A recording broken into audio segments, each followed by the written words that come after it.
Hi class, I am Harkesh Patel, biology faculty. आज आप हम बात कर रहे हैं तरल मोज़ेक मॉडल के फ्लूइड मोज़ेक मॉडल। ठीक है, तो हमारा टॉपिक है आज का तो फ्लूइड क्या फ्लूइड मोज़ेक मॉडल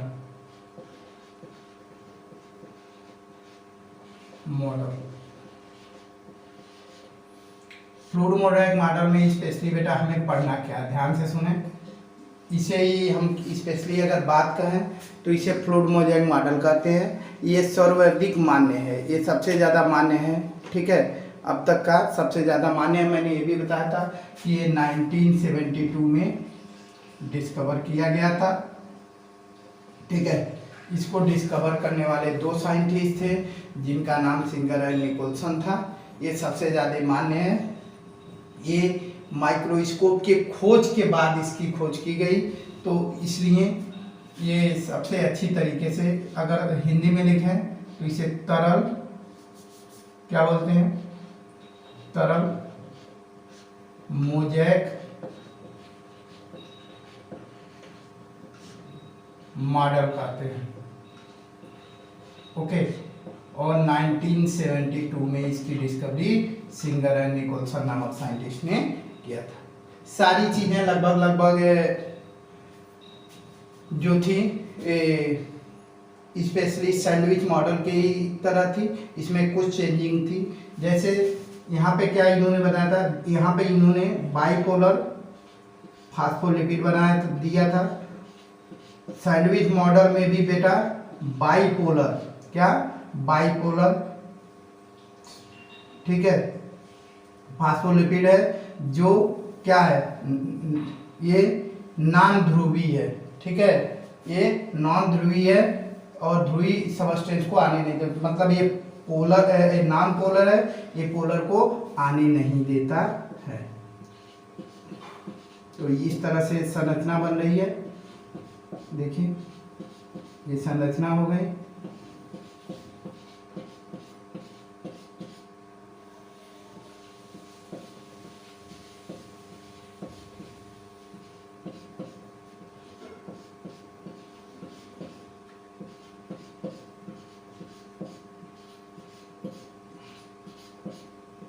ये बाइपोलर फास्फोलिपिड है। क्या हो गया बेटा हमारा, तो ये bipolar sorry by layer phospholipid,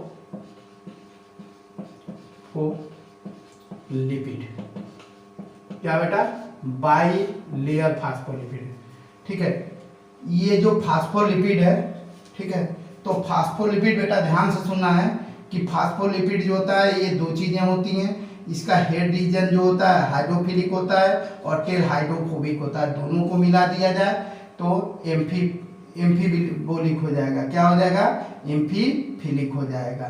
ठीक है, अगर ये पूरे की बात करें तो यह अध्रुवीय है, मतलब ध्रुवीय सबस्टेंस नहीं है। जो बाइलेयर फास्फोलिपिड है अध्रुवीय है, ये ध्रुवीय सबस्टेंस को अंदर आने नहीं देता है। उसके लिए स्पेशल यहाँ पे क्या बना है, तो यहाँ पे प्रोटीन की संरचना चाहिए। इसके अलावा ये जितना ज्यादा होगा उतना ही प्लाज्मा मेम्ब्रेन क्या होगा, फ्लेक्सिबल होगा, लचीला, लेकिन बीच बीच में ऐसे कोलेस्ट्रॉल की अमाउंट कोलेस्ट्रॉल होता है।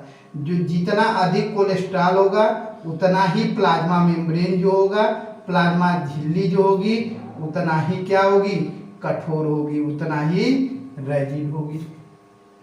ठीक है, तो ये जो है फास्फोलिपिड हो गया। और स्पेशली ये वाले पार्ट को हम क्या बोलेंगे, तो इसे कोलेस्ट्रॉल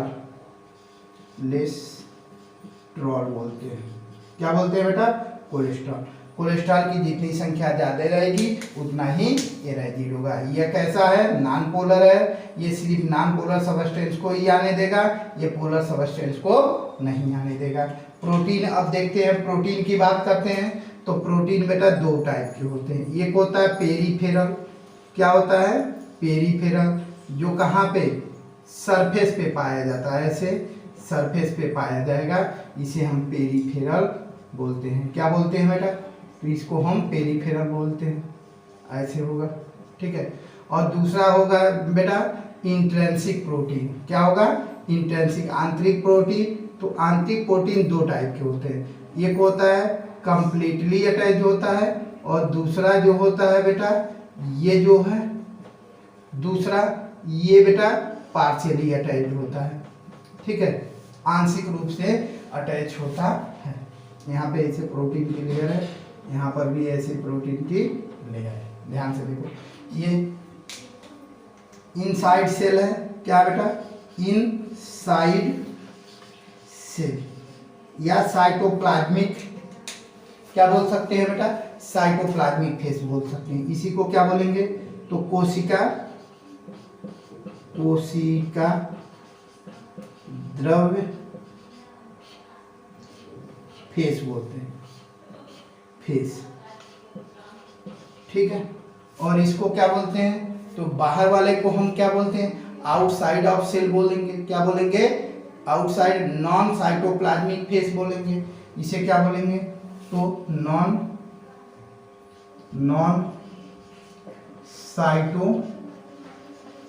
साइटोप्लाज्मिक फेस बोलते हैं। क्या बोलते हैं बेटा? तो नॉन साइटोप्लाज्मिक फेस बोलते हैं। ध्यान से सुनिए, इस वाले को क्या बोलते हैं? साइटोप्लाज्मिक फेस बोलते हैं। ऐसे नॉन साइटोप्लाज्मिक मतलब अकोशिकीय द्रव्य फेस बोलते हैं। ठीक है, ये इनसाइड है, ये इनसाइड ऑफ सेल है, और ऊपर वाले को क्या लिख सकते हैं बेटा? तो ऊपर वाले को हम लिख सकते हैं आउटसाइड ऑफ सेल। क्या बोलेंगे? Outside of cell. अब यहाँ पे कुछ चीजें हमें ध्यान से देखनी, तो ये चीजें देखनी। अब क्या हुआ? प्रोटीन यहाँ पे, तो प्रोटीन देखो, फास्फोलिपिड जो होता है, फास्फोलिपिड, तो फास्फोलिपिड जो होता है बेटा, ये क्या होता है? बाइलेयर होता है, मतलब दुई लेयर होता है। कैसा होता है? बाइलेयर होता है, अध्रुवी होता है, अध्रुवी होता है, मतलब नॉन पोलर होगा। और नॉन पोलर होने के नाते क्या काम करता है बेटा? ये पोलर सबस्टेंस को, ध्रुवीय सबस्टेंस को अंदर आने नहीं देता है। इसकी लेंथ जो होती है 35 एंगस्ट्रॉम होती है। ठीक है, इसका नेचर जो होता है यह एम्फीफिलिक होता है, एम्फीफिलिक होता है। कारण क्या है? हेड जो है बेटा हाइड्रोफिलिक है, और टेल जो है वो हाइड्रोफोबिक है, तो ये एम्फीफिलिक हो गया। ठीक है, अब ये चीजें देखेंगे। अब ये तो हो गया हमारा फास्फोलिपिड। दूसरा क्या बात करेंगे हम? प्रोटीन के बारे में। किसके बारे में? प्रोटीन। तो प्रोटीन बेटा यहाँ पे कितने टाइप के होते हैं? दो प्रकार के। एक होता है पेरीफेरल,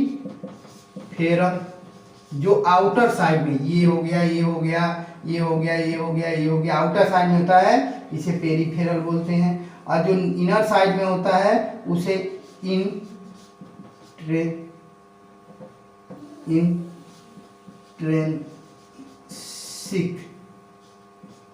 इंट्रिंसिक प्रोटीन बोलते हैं। इंट्रिंसिक प्रोटीन ये भी कितने टाइप के हैं बेटा? तो दो प्रकार के, कंप्लीटली अटैच और पार्शियल अटैच। पूर्ण रूप से अटैच होता है या पूर्ण रूप से अटैच होता है। कंप्लीटली अटैच्ड और पार्शियल अटैच। ठीक है, कहने का मतलब ये है कि ये जो कंप्लीटली अटैच है, पार्शियल, कंप्लीटली वाले को हम आसानी से, पेरीफेरल को क्या कर सकते हैं? आसानी से इधर से उधर घुमा सकते हैं। क्या करते हैं बेटा? आसानी से इधर उधर घुमा सकते हैं। लेकिन जो इंटेंसिक है इसे घुमा नहीं सकते। ये भी दो है, जो कंप्लीटली अटैच है पूरी तरीके से, ठीक है, उसे हम क्या बोलेंगे? तो कंप्लीटली जो अटैच है बेटा वो स्पेशली आसानी से इसे हटा नहीं सकते, लेकिन जो पार्शियल अटैच है उसे आसानी से हम रिमूव कर सकते हैं। कंप्लीटली अटैच होता है, यही क्या बनाता है? एक चैनल बनाता है, इसे टनल प्रोटीन, टनल प्रोटीन बोलते हैं, जो एक चैनल का निर्माण करता है। क्या करता है बेटा? एक चैनल का निर्माण करता है। जितना ज्यादा कोलेस्ट्रॉल रहेगा उतना ही ज्यादा ये क्या होगा? रेजिड होगा। ठीक है, कोलेस्ट्रॉल जितना कम होगा उतना ही इसका नेचर क्वासी फ्लूइड होगा। बाइलेयर फास्फोलिपिड का नेचर अगर आपसे पूछे तो कैसा होता है? अध्रुवीय होता है। और बाकी जो इसका हेड है, हेड रीजन, वो ध्रुवीय होता है। यहाँ तक क्लियर हो गया? बोलो, क्लियर हो गया ना? तो अब यहाँ पे क्या होता है कि एक स्केलेटल लाइक संरचना किस, ये पूछता है किस साइड होता है? तो स्पेक्ट्रीन, स्पेक्ट्रीन की एक संरचना पाई जाती है जो साइटोप्लाज्मिक फेस की तरफ, कोशिका द्रव्य फेस की तरफ पाई जाती है, जो इंडोस्केलेटन, ये स्केलेटन का पार्ट है। क्या बेटा? स्केलेटन का पार्ट है। और इन्होंने क्या बताया? अब जो पोलर सबस्टेंस होंगे वो किसके थ्रू? तो चैनल प्रोटीन के थ्रू आसानी से आ जा सकते हैं। क्लियर? तो इसलिए सेलेक्टिवली परमिएबल है। क्या बेटा? Selectively permeable. अब देखिए, ये प्रोटीन के ऊपर ऐसे कार्बोहाइड्रेट जुड़ा रहेगा और कुछ जो होगा वो लिपिड के ऊपर जुड़ा रहेगा। तो जो लिपिड जो होता है वसा के ऊपर जुड़ा रहेगा उसे ग्लाइकोलिपिड कहते हैं। क्या कहते हैं बेटा? ग्लाइकोलिपिड कहते हैं। और जो प्रोटीन पे जुड़ा होगा उसे ग्लाइकोप्रोटीन कहेंगे। क्या कहेंगे? ग्लाइकोप्रोटीन। अब ग्लाइकोलिपिड और ग्लाइकोप्रोटीन एज रिसेप्टर की काम करते हैं। किसके लिए? रिसेप्टर, मतलब किसी चीज को पहचानने का काम करते हैं। इसका सबसे अच्छा इसका उपयोग जो होता है बेटा, वो हमें देखने को कहाँ मिलता है? तो फर्टिलाइजेशन के समय स्पर्म और ओवम के ऊपर पाए जाने वाले जो केमिकल होते हैं उसे पहचानने में ये यही काम करते हैं। और कहाँ पे?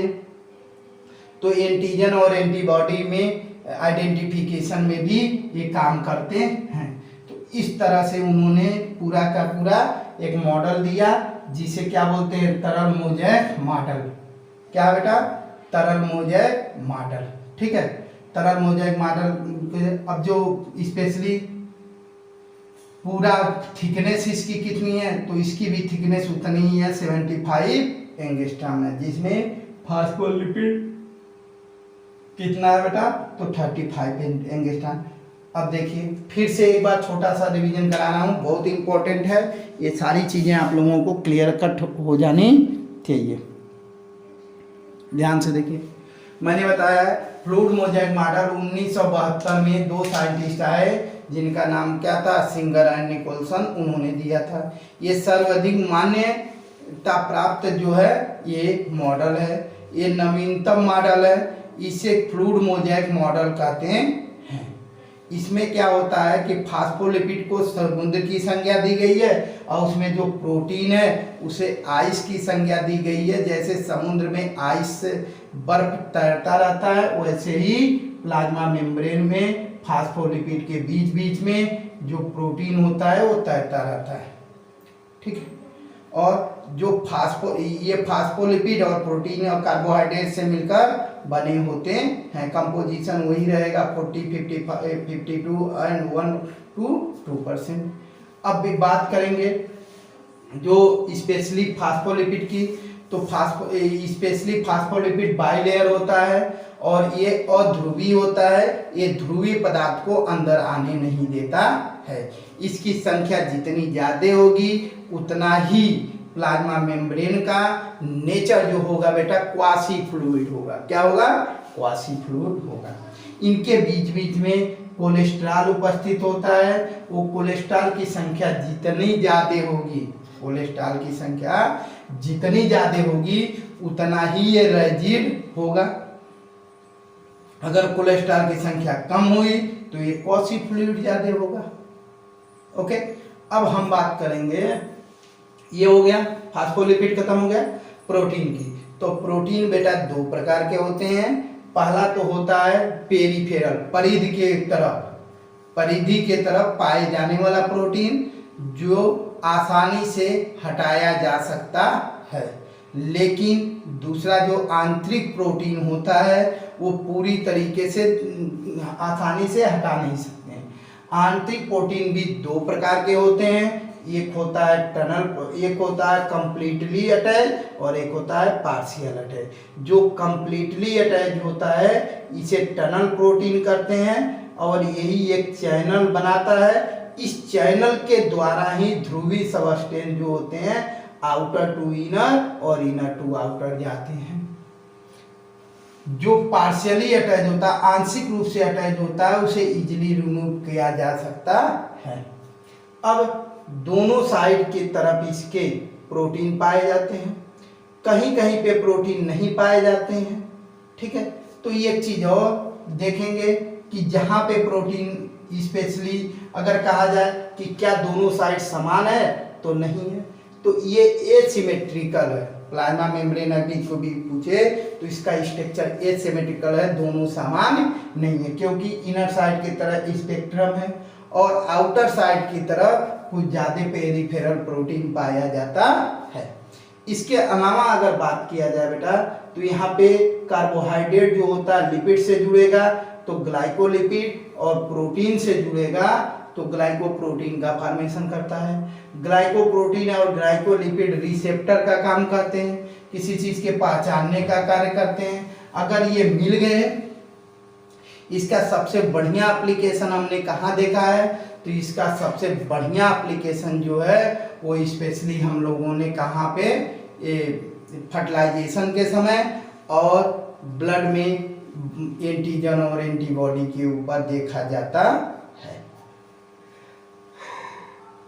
और कुछ इसके बारे में जानना चाहेंगे तो ये चीजें हैं कि कोलेस्ट्रॉल जो होता है प्रोकैरियोट में नहीं पाया जाता है, इसके स्थान पे जो होता है वो क्या पाया जाता है बेटा, हिप्नोइड पाया जाता है, और हिप्नोइड भी कोलेस्ट्रॉल की ही तरह कार्य करता है। तो ये सारी चीजें आप लोगों को प्लाज्मा मेम्ब्रेन के बारे में बता दिया।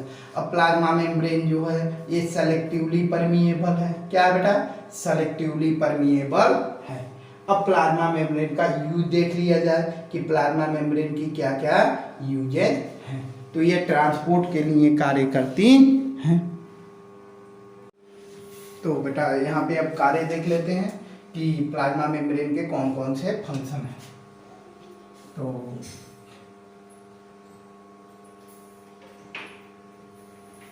कोशिका झिल्ली के कार्य, कोशिका झिल्ली का कौन कौन सा कार्य, function of plasma membrane.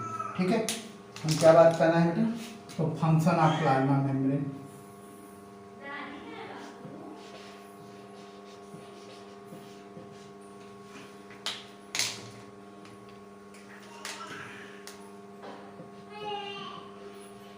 Function of plasma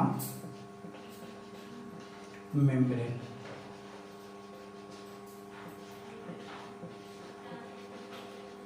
plasma membrane के कौन कौन से कार्य हैं उनको देख लेते हैं। तो प्लाज्मा मेम्ब्रेन का पहला फंक्शन है, पहला कार्य सिक्रीशन, यह एंजाइम का सिक्रीशन, श्रावण सिक्रीशन, यह एंजाइम का, ठीक है, यह एंजाइम का सिक्रीशन करता है। किसका, एंजाइम का श्रावण करता है। ठीक है, दूसरा कार्य क्या है बेटा, तो ये कोशिका सेल वाल, ठीक है, कोशिका भित्ति में, कोशिका भित्ति, कोशिका भित्ति की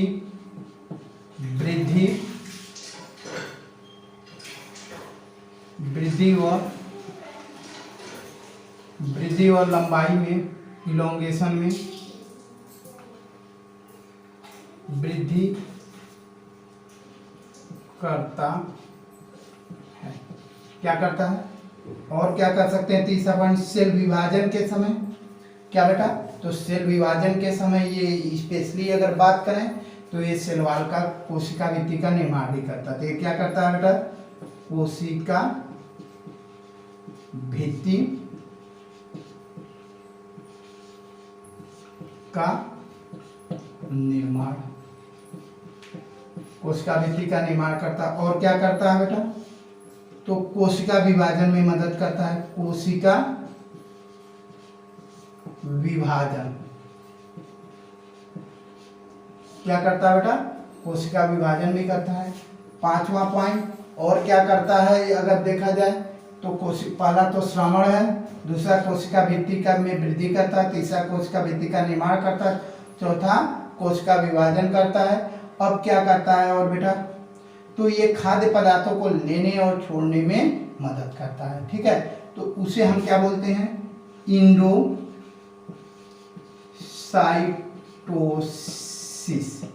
इसी प्लाज्मा मेम्ब्रेन के ही थ्रू, किसके थ्रू, प्लाज्मा मेम्ब्रेन के ही द्वारा खाद्य पदार्थों का आदान प्रदान होता है। तो दो चीज तरह से हो सकते हैं, एक पदार्थ ठोस हो सकता है, क्या हो सकता है बेटा, ठोस मतलब सॉलिड हो सकता है, और दूसरा क्या हो सकता है, लिक्विड, जिसे लिक्विड हो सकता है, तरल पदार्थ हो सकता है, लिक्विड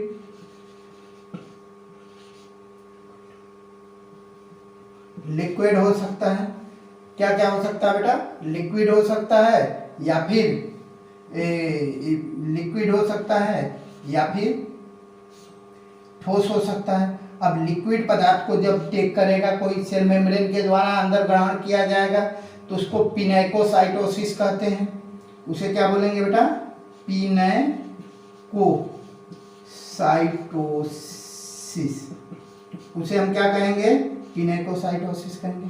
उसी तरह ध्यान से देखो, ठोस पदार्थ का जब वो क्या लेगा, अंदर लेगा, तो उसको क्या बोलेंगे बेटा, उसको हम बोलेंगे फाइगोसाइटोसिस। मतलब कोई चीज निगल, पीने को पिनेकोसाइटोसिस और खाने को फाइगोसाइटोसिस कहते हैं।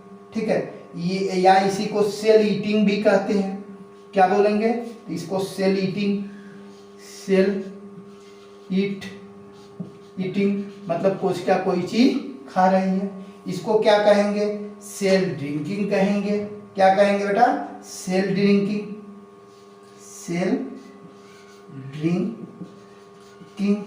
कोई चीज पी लेना, सेल ड्रिंकिंग कहेंगे। फिर से देखिए ये चीजें हो गई। अब इसमें इंडोसाइटोसिस एंड एक्सोसाइटोसिस दोनों हो सकते हैं। ठीक है, ये अंदर से बाहर को भी पदार्थ ले जाएगा, बाहर से अंदर लेगा तो इंडोसाइटोसिस होगा, और अंदर से बाहर निकालेगा तो एक्सोसाइटोसिस होगा।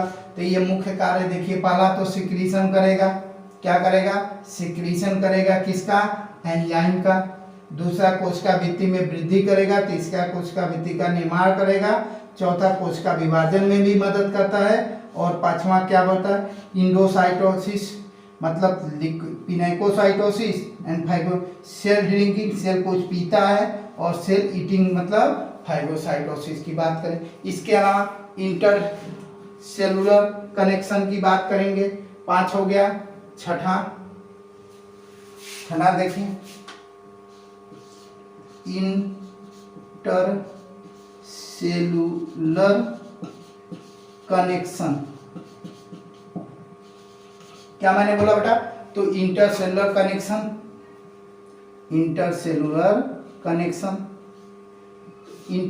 कनेक्शन मतलब दो सेलों को जोड़ना। किसके द्वारा जुड़ता है कि आदान प्रदान, इनका भोजन इसके अंदर चला जाए, मतलब इसका भोजन इसके अंदर चला जाए, तो सेलुलर कंटेक्ट की बात कर रहे हैं। ठीक है, तो इंटरसेलुलर कंटेक्ट की बात करेंगे तो इसमें दो चीजें हैं।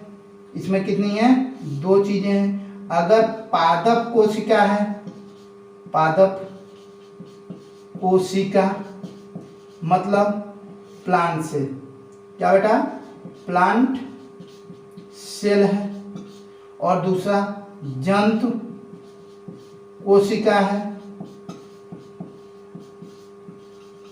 तो जंतु कोशिका मतलब एनिमल सेल, एनिमल सेल। तो जंतु कोशिका और पादप कोशिका की बात हो रही है। तो अगर पादप कोशिका किसके द्वारा, तो पादप प्लाज्मोडेस्माटा के द्वारा या प्लाज्मोडेस्माटा, और दूसरा डेस्मोसोम।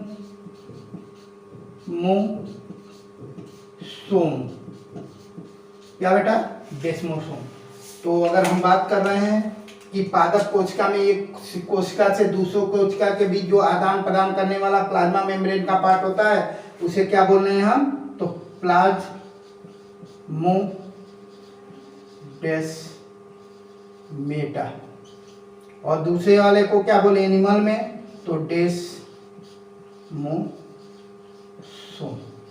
ये यही पार्ट है। मान लीजिए एक सेल ये है और एक सेल ये है, दोनों जुड़े हैं, जिसके द्वारा ये जुड़ते हैं इसी को इंटरजेक्शन कहते हैं। तो ये तो चीजें हमारी हो गई एक। अब इसके अलावा भी हमें कुछ इंपॉर्टेंट ट्रांसपोर्ट सेल मेम्ब्रेन के द्वारा परिवहन होता है, ट्रांसपोर्ट होता है, उसको देखते हैं। तो फिर देखिए, श्रवण सिक्रीशन एंजाइम, कोशिका भित्ति की वृद्धि, कोशिका भित्ति में का निर्माण, कोशिका विभाजन, इंडोसाइटोसिस मतलब अंतरण ग्रहण। इसका मतलब होता है अंतर्ग्रहण। जब तरल पदार्थ का लेगा तो पिनेकोसाइटोसिस, जब ठोस पदार्थ ग्रहण करेगा तो सेल ईटिंग फाइगोसाइटोसिस। सेल इसके मतलब सेल ईटिंग। इंटरसेलुलर कनेक्शन मतलब दो सिरों के बीच में कनेक्शन, पादप कोशिका के बीच प्लाज्मोडेस्मोसोम और जंतु कोशिका के बीच डेस्मोसोम होता है। ठीक है, प्लाज्मोडेस्माटा और डेस्मोसोम के द्वारा होता है। अब परिवहन के बारे में हम देखेंगे। किसके बारे में देखेंगे बेटा, तो परिवहन के बारे में। अब हम देखेंगे बेटा क्या, परिवहन। परिवहन, परिवहन का मतलब होता है ट्रांसपोर्ट। ट्रांसपोर्ट की बात कर रहे हैं हम। किसकी बात कर रहे हैं बेटा, तो ट्रांसपोर्टेशन की या ट्रांसपोर्ट की बात कर रहे हैं। अगर ट्रांसपोर्ट की बात करें तो ट्रांसपोर्ट जो होता है दो प्रकार का होता है। कितने प्रकार का होता है, दो प्रकार का, 2 टाइप होता है। पहला जो होता है बेटा पैसिव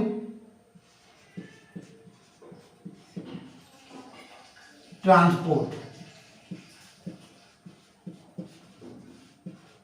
और दूसरा होता है बेटा एक्टिव ट्रांसपोर्ट। पहला होता है पैसिव ट्रांसपोर्ट और दूसरा होता है एक्टिव ट्रांसपोर्ट। पैसिव ट्रांसपोर्ट का मतलब एक साधारण प्रकार का है, इसमें ऊर्जा खर्च नहीं होती है, इसमें ऊर्जा खर्च होती है। अब पैसिव ट्रांसपोर्ट भी बेटा कितने प्रकार के होते हैं, 2 प्रकार के होते हैं। एक होता है simple diffusion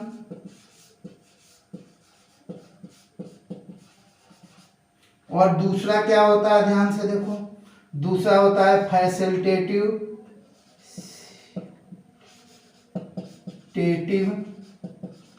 diffusion. Facilitative diffusion, simple मतलब साधारण ही डिफ्यूज हो रहा है, और फैसिलिटेटिव मतलब किसी के माध्यम से। तो इसमें एटीपी की आवश्यकता नहीं होती और इसमें एटीपी की आवश्यकता होती है।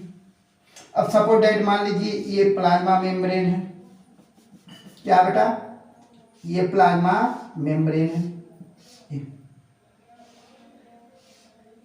देखिए ये प्लाज्मा मेम्ब्रेन है, और यहाँ पे सबस्टेंस रखे हुए हैं बहुत ज्यादा। तो अकॉर्डिंग टू ग्रेडियंट यहाँ पे कम है, तो ये अगर ये नॉन पोलर है तो डायरेक्ट आ जाएगा। क्या बेटा, अध्रुवी है तो अध्रुवी को आने देता है, आसानी से आ जाएगा बगैर ऊर्जा खर्च किए, उसे सिंपल डिफ्यूजन कहते हैं। अगर पोलर मॉलिक्यूल है और बड़ा है तो किसके माध्यम से आएगा बेटा, तो प्रोटीन चैनल के माध्यम से आएगा। किसके माध्यम से आएगा, प्रोटीन चैनल के, उसे फैसिलिटेटिव डिफ्यूजन कहते हैं। क्या कहते हैं? फैसिलिटेटिव। लेकिन अब देखिए बाहर की तरफ क्या है? कम है, और अंदर की तरफ बहुत ज़्यादा है। तो इन दोनों में एटीपी का उपयोग नहीं होता है। अब पता चला इसको इधर भेजना है, तो इसे भेजने के लिए यहाँ पे एटीपी का यूज होगा, ऊर्जा का यूज होगा, ठीक है। और तब जाके ये पार करेगा, तो इसे एक्टिव ट्रांसपोर्ट कहते हैं, उसे सक्रिय, ठीक है। ऐसे निष्क्रिय कह सकते हैं, इसे निष्क्रिय परिवहन, ऐसे सक्रिय परिवहन। सक्रिय परिवहन में एटीपी ऊर्जा की आवश्यकता होती है, निष्क्रिय परिवहन में ऊर्जा की आवश्यकता नहीं होती है। यहाँ पे प्रोटीन चैनल की आवश्यकता होती है, यहाँ पे नहीं होती है। और देख लीजिए सिंपल डिफ्यूजन, जो आसानी से प्लाज्मा मेम्ब्रेन के थ्रू चला जाए। फैसिलिटेटिव डिफ्यूजन, जो टनल प्रोटीन के चैनल के माध्यम से जाए। किसके माध्यम से जाए? चैनल के माध्यम से जाए, सपोर्ट है चैनल के माध्यम से। ये भी ऊर्जा नहीं खर्च कर रहा है, और अकॉर्डिंग टू ग्रेडियंट ज्यादा से कम की तरफ जा रहा है। लेकिन बात करेंगे क्या, ये कम से ज्यादा की तरफ जा रहा है, और किसका उपयोग करके? एटीपी का। इसका सबसे बढ़िया उदाहरण है सोडियम पोटेशियम पंप। क्या है? Sodium potassium pump. ओके, तो इस तरह से हमारा प्लाज्मा मेम्ब्रेन खत्म हुआ। अब हमें देखना है क्या बेटा, इसको हम ज़्यादा डीप इसलिए नहीं जा रहे हैं कि इसको सबसे अच्छा वाटर ट्रांसपोर्ट सिस्टम, ठीक है, वाटर ट्रांसपोर्ट सिस्टम में इसको बहुत डिटेल में पढ़ना है। तो यहाँ पे मैंने शॉर्ट फॉर्म में बता दिया, कार्य बता दिया। नेक्स्ट वीडियो लेक्चर में आपको हम सेल वॉल के बारे में डिस्कस करेंगे।